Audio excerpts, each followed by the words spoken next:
Hello hello नमस्ते सबैजनालाई अनि वेलकम छ मेरो मिनी ब्लगमा।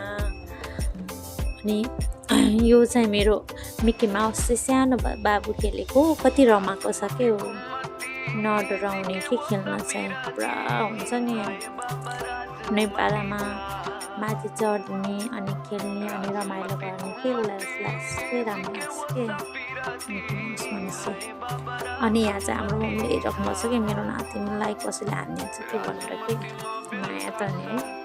अनि यता चाहिँ यो घिउ रहेछ कि कस्तो राम्रो है बच्चाहरूलाई। अनि यता चाहिँ फोटोसुटको लागि हुन्छ नि। अनि म गएँ मेरै छोरा भएको ठाउँमा, छोराले साथी बनाइरहेको रहेछ यस्ताले पनि। अनि सानो छोरा लास्टै छट्टु छ कि।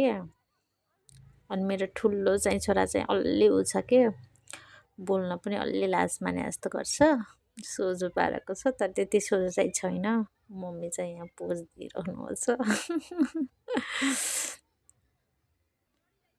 अनि मेरो छोरा चाहिँ माथि तल गइरहेको छ, मजाले उसले हेर्छ कि कताबाट मान्छे छैन र कताबाट मान्छे छैन अनि भनेर हेर्छ। अनि त्यसपछि उसलाई कता जानु मन लाग्छ, उसलाई यता अझै दुइटालाई साइड हटाऊ भनेर आएको कि हो डन पल्टेर हाई गर्दै हाई भनिरहेको छु मैले।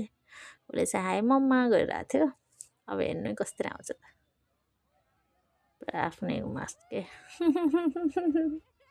गुल्टुङ गर्दै यो चाहिँ कत्रो छ डुवा, मलाई चाहिँ डर लागेर खेलेको छैन गाइस। हजुरहरूलाई थाहा छ यो कहाँको मेला हो? चारवटा